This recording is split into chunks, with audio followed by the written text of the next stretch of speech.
이 시간 받으실 하나님의 말씀은 사도행전 7장 55절에서 60절까지 말씀입니다. 신약성경 199면에 나와 있습니다. 사도행전 7장 55절에서 60절 말씀을 제가 봉독해 드리겠습니다.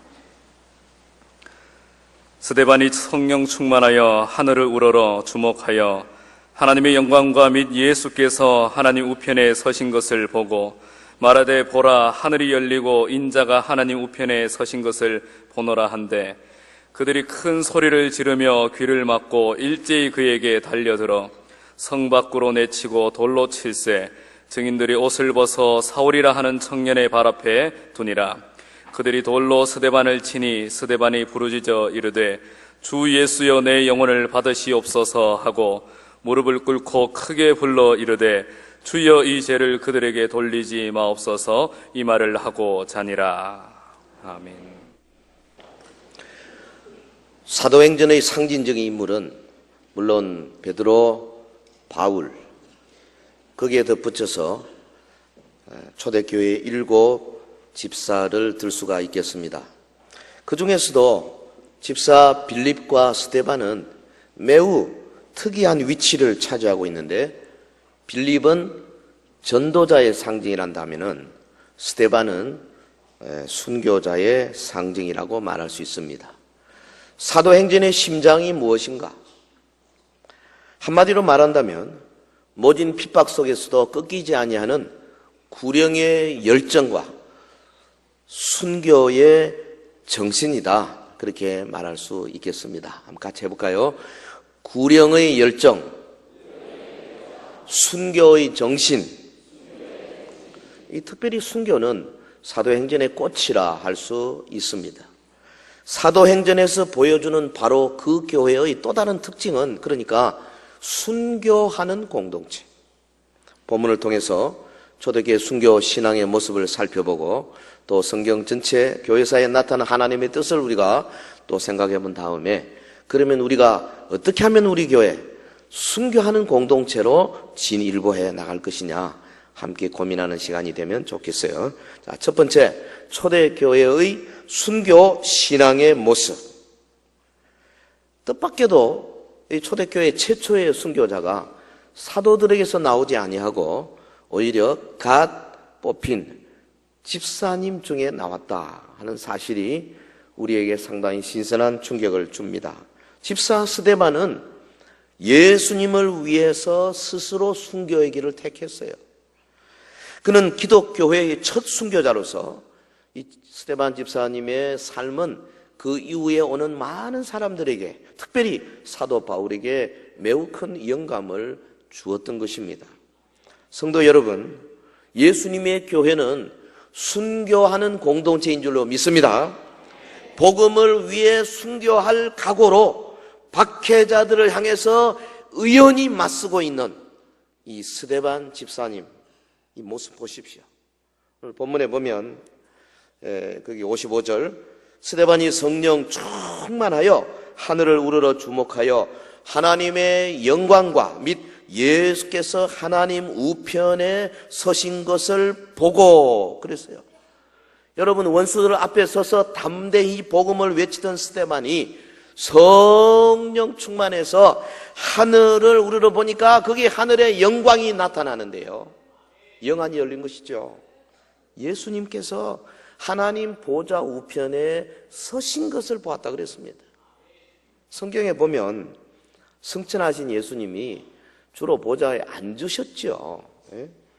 마태복음 26장 64절, 에베소 1장 20절, 골로새 3장 1절, 히브리서 1장 3절 다 앉으셨다 그랬는데 여기 본문에는 서 계신다 그렇게 기록됐어요. 예수님이 서 계신다는 것이 무슨 의미겠습니까? 그리스도의 의의를 드러내고 믿음으로 지금 순교의 자리에 서 있는 스데반을 향해서 예수님께서 격려하고 환영하고 그런 의미에서 서서 손을 내밀어서 스데반을 향하여 정말 사랑의 눈빛을 주고 있는 거 아니겠습니까? 영안이 열린 스데반, 하나님 보좌 우편에 서 계신 예수님을 보고 얼마나 용기를 가졌겠어요. 아무리 뭐 그가 믿음이 있다 하더라도요, 그 수십 수백 명의 무서운 사람들 앞에 서서 돌을 들고 자기를 죽이는 사람들 앞에서 왜 어려움이 없겠어요. 그런데 보좌 우편에 서 계신 예수님을 만나면 용기 백배해서 외치지 않습니까? 서 계신다는 것. 이것은 또 다른 의미에서는 스데반이 믿음의 순교자라는 사실을 예수님이 하나님 앞에서 증인 서시는 겁니다. 하나님 아버지 보십시오. 스데반은 믿음으로 순교자의 자리에 섰습니다. 우리 예수님이요, 증인 서신다 그랬어요. 순교자는 외롭지 않습니다. 순교자는 혼자 죽는 것이 아닙니다. 주님이 함께 하시는, 그래서 하나님 아버지와 동일한 영광을 누리시는 예수님께서 스데반의 믿음을 인정하고 증인으로 서 계시는 그 가운데 스데반이 지금 순교의 제물이 되고 있었다. 오늘 사도행전을 기록한 누가는 그렇게 지금 말하고 있습니다. 얼마나 영예로운 죽음인지. 그러니까 스데반이 막 영광스러운 외침을 외칠 수 있었지 않습니까? 56절에 보라, 하늘이 열리고 인자가 하나님 우편에 서신 것을 보노라. 할렐루야. 세상에 이보다 더 영광스러운 게 어디 있겠어요? 성도 여러분, 스데반은 성도가 누릴 수 있는 최고의 영예를 누렸어요.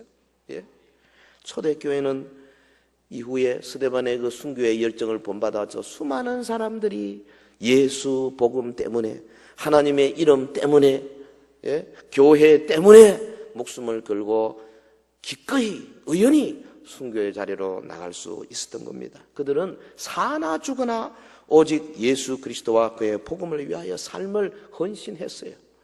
후일에 사도 바울이 이 순교적 신앙을 이렇게 표현했습니다. 로마서 14장 7절에 보면 우리 중에 누구든지 자기를 위하여 사는 자가 없고 자기를 위하여 죽는 자도 없도다. 우리가 살아도 주를 위하여 살고 죽어도 주를 위하여 죽나니 그러므로 사나 죽으나 우리가 주의 것이로다.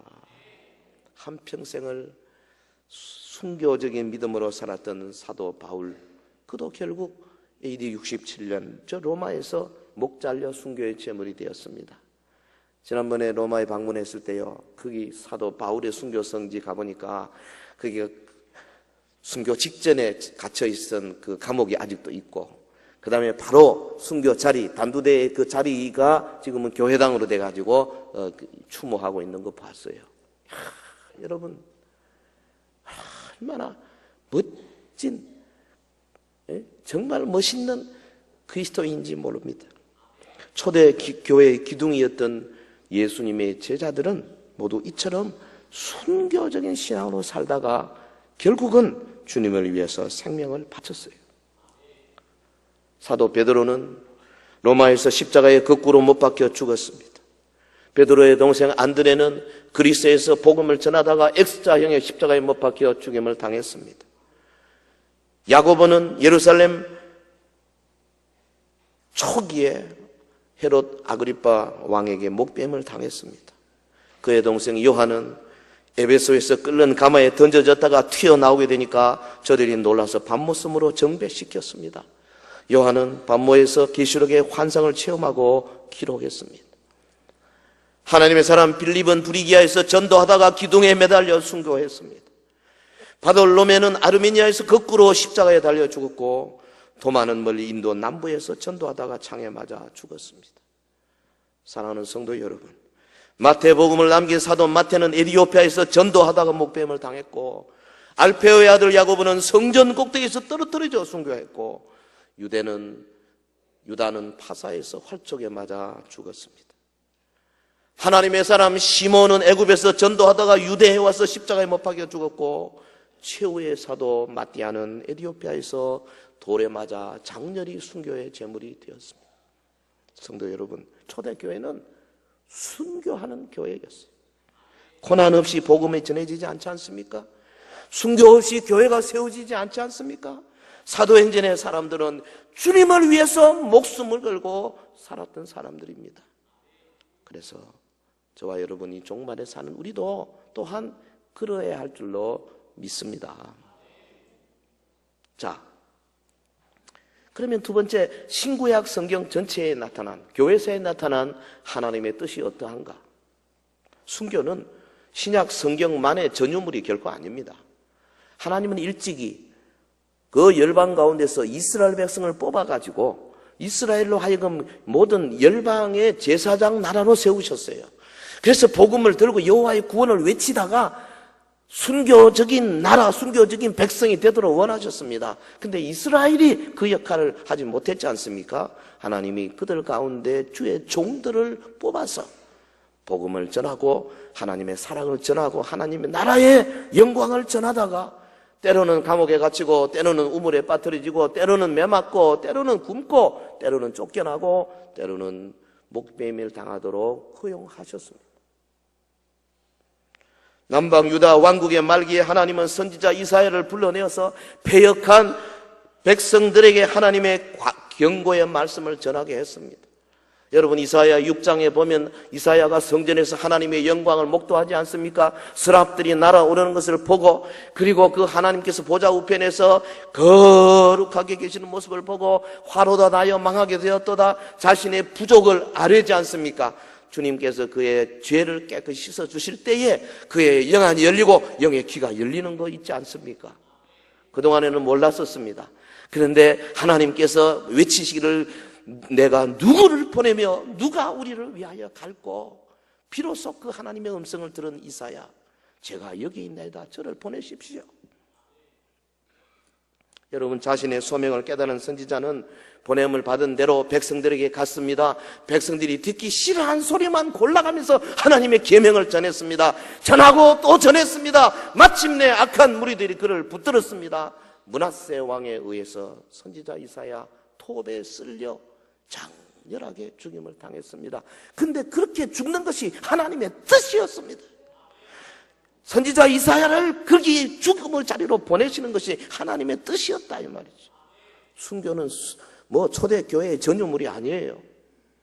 사랑하는 성도 여러분, 하나님은 오늘도 순교적인 성도를 찾고 계시는 줄로 믿습니다. 유다 왕국이 바벨론에서 멸망하고 많은 사람들이 바벨론에 잡혀갔을 때에 우리가 잘 아는 대로 그곳에 젊은 청년 다니엘과 사드락 메삭 아베느고 그 이야기 잘 알지 않습니까? 여러분, 그들은 젊은 시절에 10대인데도, 오늘 우리 중고등부 학생들 여러분 나이인데도 목숨을 걸고 바벨론의 제사상에 올라가는 제물을 먹기를 거절했습니다. 목숨 건 겁니다. 하나님이 그들을 도와주셨습니다. 그뿐입니까? 느부갓네살 왕이 금신상 크게 광야에 세워놓고 그 앞에 절하러 할 때에 사드락 메삭 아베느고 목숨을 걸고 거부했습니다. 왕이여, 우리는 여호와 하나님에게만 절할 뿐이지 왕이 세운 금신상 앞에 절대 무릎을 꿇을 수 없습니다.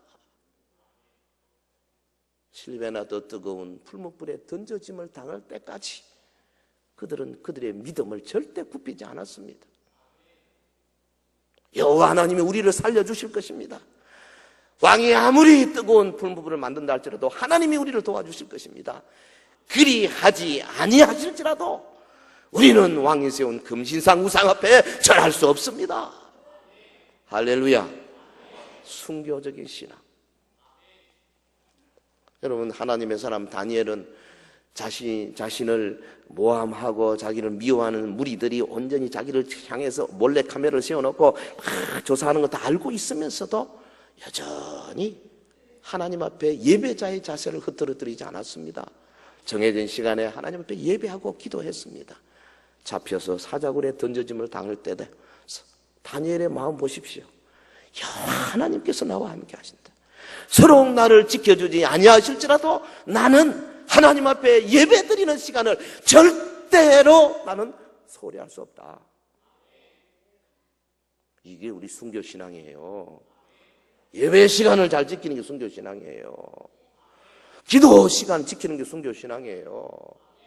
뭐 좀 바쁘다, 뭐 직장에 일이 있다, 뭐 한다 뭐 이렇게 뭐 그냥 오래간만에 친구가 뭐 공항에 왔다. 여러분, 주의를 지키십시오. 목숨을 걸고 지키셔야 돼요. 할렐루야. 하나님은 때로는 순교를 허용하시기도 하시지만 때로는 이렇게 다니엘이나 사드락 메삭 아베느고 경우처럼 또 살리시기도 하세요. 하나님 뜻에 우리가 뭐라 할 수 없습니다. 문제는 주님의 계명과 말씀을 지키기 위해서 목숨까지 아까워하지 아니하는 성도의 신앙이 문제죠. 저 수상공의 왕후 에스더를 보십시오. 이스라엘 백성들이 심각한 위기에 처해자 하나님은 숨겨뒀던 인물 에스더를 찾으셨습니다. 먼저 왕후였던 와스디의 뒤를 이어서 유대인 출신의 그녀가 왕후의 자리를 잇게 된 것은 이때를 위한 하나님의 계획이었다. 에스더서 그렇게 기록되어 있잖아요. 에스더 앞에 백성과 민족의 운명이 놓이게 되면서 이 젊은 여자가 얼마나 큰 부담감을 가졌겠습니까? 그런 기도했습니다. 그리고는 바로 이때를 위해서 나를 왕으로 세웠거나 하나님의 뜻을 깨달았습니다. 그리고 뭐라 그랬습니까? 죽으면 죽으리라. 필사의 각오로 자신의 몸을 던지는 모습. 할렐루야. 순교적인 신앙의 자세죠. 그래서 신약의 히브리서 기자는 이런 위대한 신앙의 선진들의 순교적인 신앙을 이렇게 묘사했습니다. 히브리서 11장 33절 이하에 보면은 우리 천천히 하나님 말씀을 믿음으로 함께 받겠습니다. 시작. 그들은 믿음으로 나라들을 이기기도 하며 의를 행하기도 하며 약속을 받기도 하며 사자들의 입을 막기도 하며 불의 세력을 멸하기도 하며 칼날을 피하기도 하며 연약한 가운데서 강하게 되기도 하며 전쟁에 용감하게 되어 이방 사람들의 진을 물리치기도 하며 여자들은 자기의 죽은 자들을 부활로 받아들이기도 하며 그뿐 아닙니다. 히브리서 11장 35절 이하에 또 뭐라 그랬습니까? 시작. 또 어떤 이들은 더 좋은 부활을 얻고자 하여 심한 고문을 받되 구차히 풀려나기를 원하지 아니하였으며 또 어떤 이들은 조롱과 채찍질 뿐 아니라 결박과 옥에 갇히는 시련도 받았으며 돌로 치는 것과 톱으로 켜는 것과 시험과 칼로 죽임을 당하고 양과 염소의 가죽을 입고 유리하여 궁핍과 환난과 학대를 받았으니 이런 사람은 세상이 감당하지 못하느니라. 그들이 광야와 산과 동굴과 토굴에 유리하였느니라. 자, 성경 번역사에 있어서 아마도 가장 큰 공헌을 했다고 생각되는 윌리엄 틴데일. 당시는 그 성경이 전부 라틴어와 헬라어로만 기록이 되어 있었어요. 그래서 일반인들은 라틴어를 모르고 헬라어를 모르기 때문에 성경을 읽을 수가 없었어요. 그래서 그냥 뭐 교회에서 주는 요약한 교리교본 이런 것만 들고 공부를 했어. 그래서 성경의 깊은 내용들을 잘 몰랐죠. 틴데일이 생각할 때 이건 아니다. 하나님의 말씀을 누구나 다 읽을 수 있어야 되지 않느냐. 그래서 영어로 번역을 했죠. 이것이 국법에 어긋나는 일이었어요. 당시는. 그래서 영국 왕 헨리 8세에 의해서 잡혀서 감옥 2년간 옥고를 치렀습니다. 그 다음에 틴데일이 높은 장대에 달렸다가 다시 화형을 당하는 끔찍한 형벌을 받아서 순교했습니다. 목숨이 끊어지기 직전에 그가 다음과 같이 기도를 드렸다 그럽니다. 틴데일의 기도. 주여, 영국 왕의 눈을 여소서. 영국 왕의 눈을 여소서. 여러분, 그 순교자의 기도가 곧 이루어졌잖아요. 1611년 영국 왕 제임스가 자신이 명령해서 번역하게 한 영역본 성경을 내놨습니다. 그것이 저 유명한 킹 제임스 버전, 우리말로 하면 흠정역 성경. 오늘 이 시대에 우리가 갖고 있는 성경 가운데 가장 정확한 본래 원문의 뜻을 밝힌 성경으로 인정되는 성경, 킹 제임스 버전. 지금도 미국은 대부분 킹 제임스 버전을 써요. 순교자의 기도가 하나님에 의해서 속히 응답되는 모습입니다. 1943년 조국 독일에서 포악한 히틀러 정부가 맞서 자유와 평화를 외치다가 저 게슈타포에게 체포된 본 회퍼 목사님, 젊은 나이에 참 순교했는데요. 2년 후에 프로센부르크 강제 수용소에서 처형을 당했습니다. 그가 1945년 4월 9일 동료 제수들과 지상에서 마지막 예배를 드리면서 다음과 같이 격려했다고 그럽니다. 부활의 주님을 믿는 사람에게는 광명과 소망의 세계가 있습니다. 여러분 결코 낙심하지 마십시오. 예배 후에 사형장으로 끌려가던 본회프 목사님, 고개를 돌려서 동료들에게 이렇게 말했습니다. 이것이 마지막입니다. 그러나 나에게는 새로운 생명이 시작되고 있습니다. 할렐루야. 사랑하는 성도 여러분, 고난의 절정은 순교입니다. 교회에서를 보면 어느 나라든지 복음이 처음 들어갈 때에 순교의 피를 많이 흘렸어요. 한국 교회도 예외가 아니지 않습니까? 여러분, 영국에서 온 20대의 젊은 청년 토마스 선교사, 저 대동강변에서 무참하게 우리 조선 관료의 칼에 맞아 숨질 때에 그가 던진 성경 한 권, 그리고 그가 흘린 젊은이의 피, 이것 때문에 오늘 우리 한국이 이렇게 복을 받고 있지 않습니까? 그뿐 아닙니다. 일제강점기에 주기철 목사님 신사 참배를 거절했다는 이유로 감옥에서 비참하게 죽은 사실 우리 잘 알고 있어요. 저 제암리 교회 성도들은 예배 드리다가 일본 경찰들이 출입문을 걸어 잠그고 불을 질렀습니다. 불 속에서 타 죽었습니다. 그런데 뜨거움을 이기지 못해 튀어나오는 사람들을 바깥에서 기다리고 있다가 총을 쏴서 다 사살해 죽였습니다. 오늘의 한국교회는 순교자들의 거룩한 피 위에 세워진 공동체라 이 말이죠. 여러분, 저 동해의 천곡 감리교회 최인규 권사님, 감리교는 우리 장로교회 그 안수 집사 이런 분들 되게 권사라 그러잖아요. 창시 계명과 신서 참배 거절하다가 잡혀갔습니다. 일본 경찰이 그에게 망신을 주기 위해서 인분통을 지게 하고는 너 동네를 돌아다니면서 내가 신사 참배를 거부한 최인규입니다. 그래 고래고래 감 지르고 다니라고. 그래 이 최인규 권사님은 오히려 그것이 더 영광스럽게 생각하고 나는 신사 참배를 반대합니다. 인분통 지고. 여러분 다시 감옥에 들어갔습니다. 찬송하고 전도하고 그러니까 이제 고문이 계속되는 거죠. 그래서 함께 수감된 어떤 분이 옆에서 하도 안 돼요. 아이고 너무 그렇게 튀지 마시고 좀 뭐 그냥 그냥 뭐 한다 하고 그러면 내 보내준다 그러니까 그래 하십시오. 그래 어떻게 뭐 살겠습니까? 그러니까요 이 최인규 권사님 눈을 크게 뜨고는 그러더랍니다. 나는 신앙 양심으로 사는 사람이므로 거기에 대해서는 다른 말 마시오. 못 배운 사람이죠.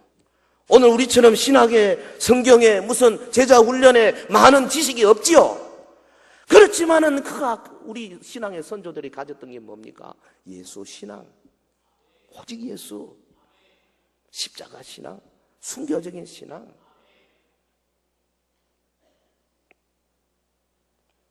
여수의 손양원 목사님, 우리 잘 아는 대로 한국교회의 정신적인 표지요, 또한 위대한 목회자지요. 주님의 재단에 바쳐진 한 송이 백합화와 같은 그런 존재 아닙니까? 그분의 책을 읽거나 뭐 이야기를 들으면 항상 눈시울이 뜨거워져요. 손 목사님, 우리는 그분에게서 오직 예수 신앙, 정말 순교 신앙을 봅니다. 일제시대의 대부분의 정치인, 지식인, 혹은 뭐 문화, 예술인, 심지어는 주님의 교회를 맡은 성직자들까지 다 무릎 꿇고 신사참배에 동참하고 그랬는데 이분은 끝까지 거부했습니다. 담당 검사가 뭐라니까 감옥에서 풀어줄 테니까 신사참배 반대하지 말고 된꼬를 하라, 전향을 하라, 된꼬를 해라. 몇 번 회유하고 협박을 했지만 목사님 끝까지 신앙의 그 지조를 굽히지 않았습니다. 나는 어디나 예수님과 함께 산다. 내가 감옥 안에 있든지 바깥에 있든지 나는 예수님과 함께 산다. 근데 내가 어떻게 된꼬를 하겠는가? 당신은 된꼬가 문제지만 나는 신꼬가 문제다. 신앙이 문제다. 할렐루야. 해방 이후에 6.25 전쟁이 발발했을 때요, 교인들이 다 피난 갔는데 목사님 피난 안 갔어요. 아이고 피난 갑시다. 나는 교회당을 지킵니다. 결국 인민군에 의해 잡혔습니다. 모진 고문을 맞고 개머리판으로 머리 그냥 깨지고 막 온통 피가 철박이 되고 결국 마지막 순간까지 오직 예수를 외치다가 총에 맞아 숨을 거두셨습니다. 그분이 이 순교 신앙을 갖게 된 그 근본 바탕이 뭐냐면 오매불망 주님이 재림하리라고 하는 재림 신앙에 가득한 분이었어요. 그래서요, 그 애양원에서 먼 하늘 이상한 구름만 떠도 아마 주님이 오시는가. 그래서 손양원 목사님의 주님의 고대가가 얼마나 유명합니까? 근데 오늘 우리는요, 너무 잘 살아서 그런지, 너무 편안해서 그런지, 너무 많아서 그런지, 별로 주님이 오신다는 생각이 별로 없는 듯이 보이는 게 좀 문제죠. 재림신앙을 잃어가는 것이 한국교회 지금 문제예요. 우리 한국 초대교회 당시만 해도 성도들은 아무리 배고프고 아무리 힘들어도 항상 주님의 고대가를 부르면서 행복의 눈물을 흘리지 않았습니까?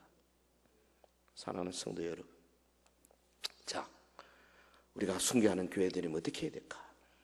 자, 세 번째, 순교하는 교회들이면 고난 없이 복음이 전해지지 않고 순교 없이 교회가 세워지지 않는다 그랬습니다. 그런데 이 스데반뿐 아니라 사도행전에서 나오는 사람들은 순교의 영을 받은 사람들이에요. 목숨을 걸고 사는 사람들, 그들이 바로 사도행전의 사람들입니다. 우리 교회가 사도행전이 보여주는 바로 그 교회를 향해서 한 걸음 한 걸음 나가기 위해서 이 순교적인 신앙이 우리 밑바닥에 우리 성도들에게 깔리지 않고는 절대 불가능합니다. 어떤 계획이 와도 소용이 없는 거예요. 어떻게 하면 우리 교회도 순교하는 공동체가 될 수 있을까?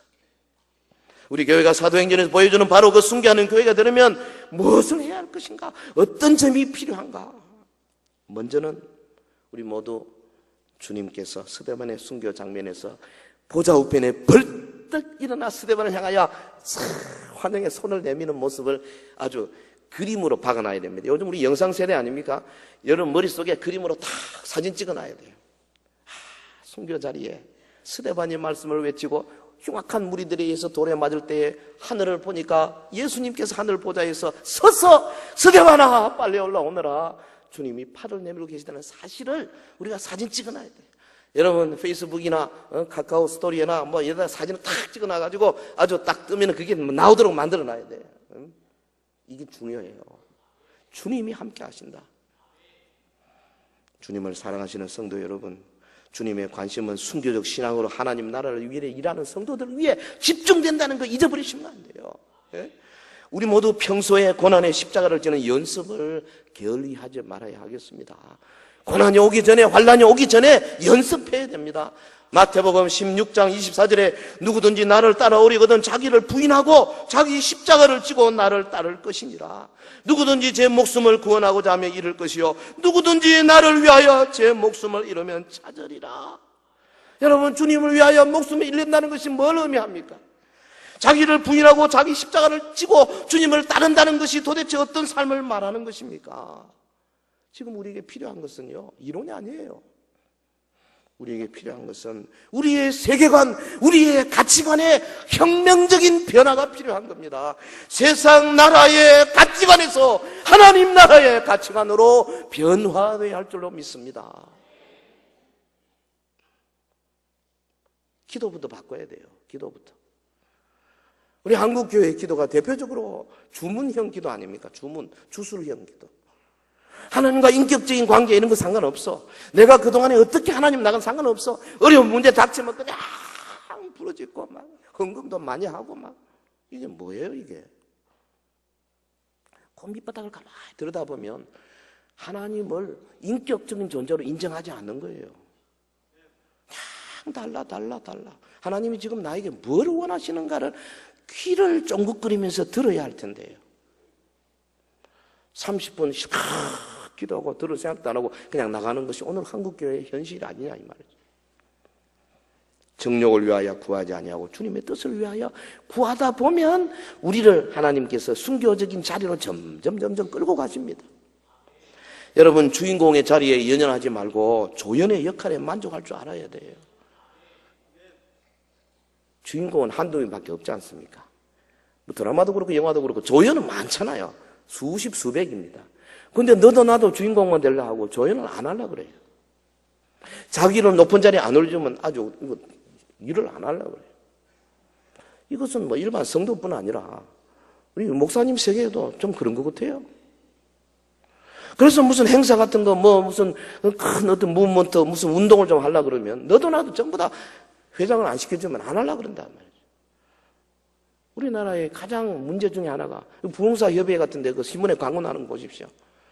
무슨 놈의 회장이 그렇게 많은지 몰라요. 공동회장, 상임회장, 대표회장, 무슨 회장, 뭐 회장이 수십 명이에요. 이런 조직이 어디로 가겠습니까? 왜 이렇게 됩니까?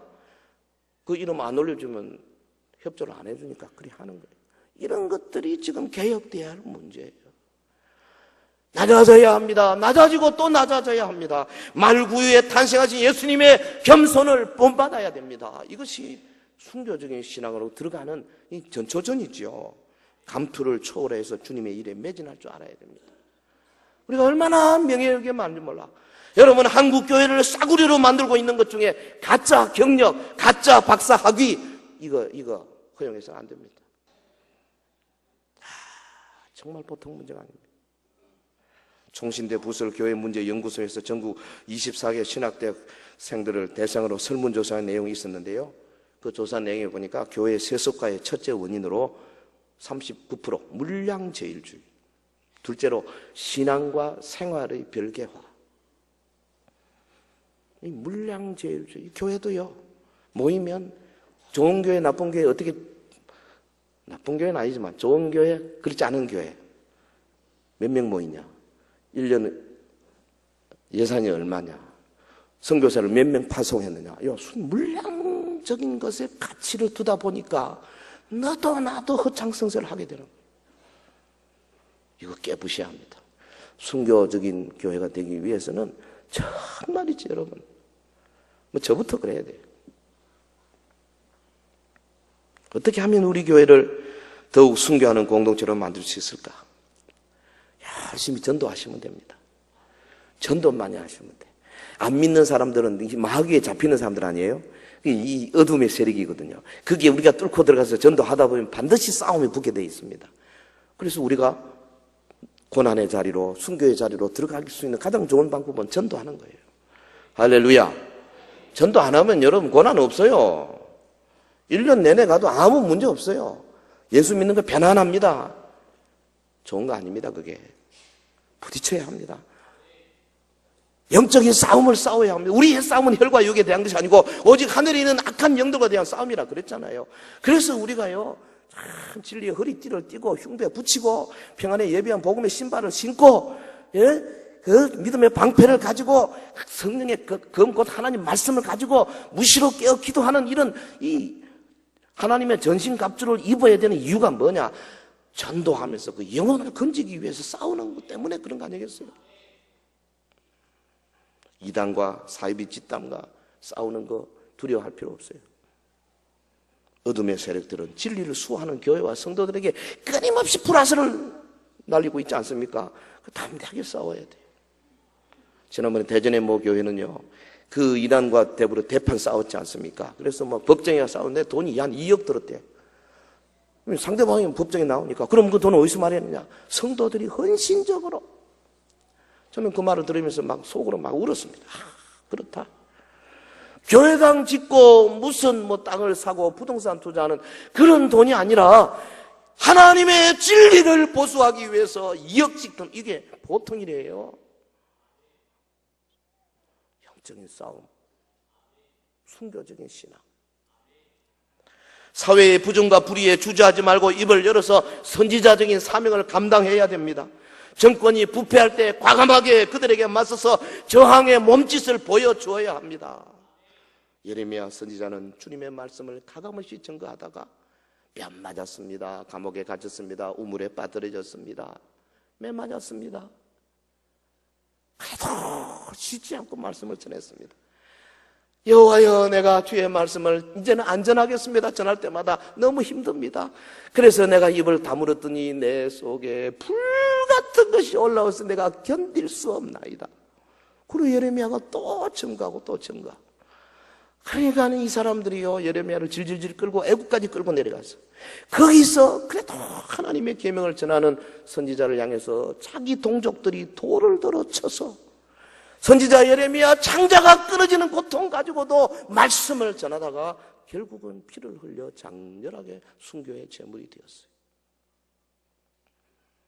오늘 한국 교회는 이 시대에 예레미야가 급히 필요합니다.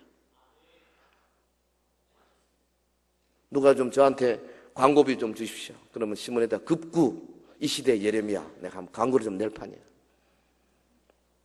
종북주의자들 우리 사회를 어지럽힐 때 침묵을 깨고 교회의 연합된 목소리를 더 높여야 합니다.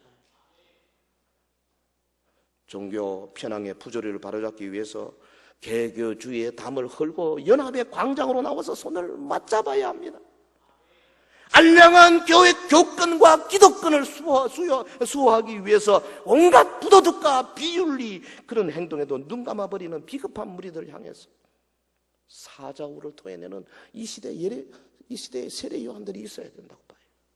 지금 우리 교단이 그 꼴이죠. 그뿐입니까? 지금은 소외된 이웃을 위해서 기도만 하고 있을 것이 아닙니다. 그 기도는 누구나 다 할 수 있어요. 행동으로 실천해야 할 때입니다. 물질과 시간과 노력을 투자하는 행동이 필요합니다. 행여 나눔의 천사가 되는 일을 몇몇 은사 받은 사람들에게 맡겨도 된다고 생각하지 마십시오. 이 시대 강도 만난 자들을 외면하는 제사장이라 레위인의 불의에 끼지 마십시오. 예루살렘에서 여리고로 내려가다 강도 만나 다 죽어가는데 제사장이 지나가다가 슬그머니 피해갔습니다. 레위인도 피해갔습니다.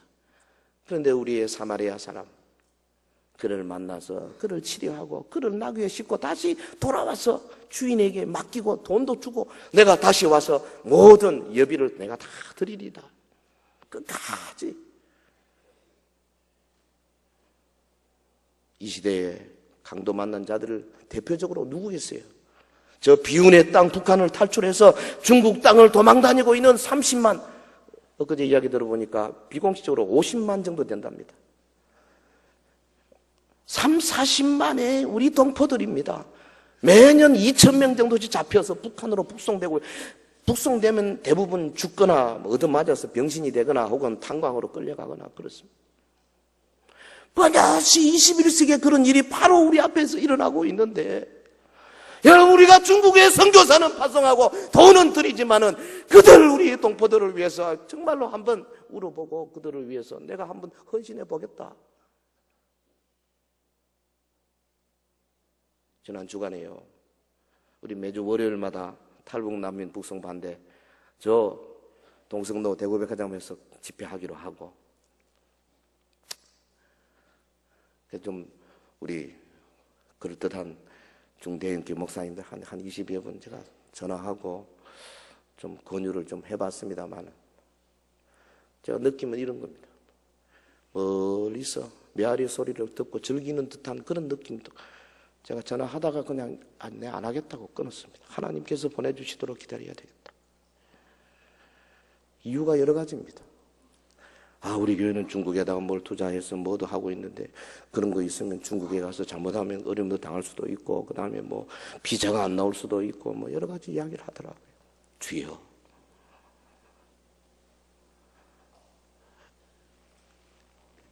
비자가 중요합니까? 그 당하는 어려움이 중요합니까?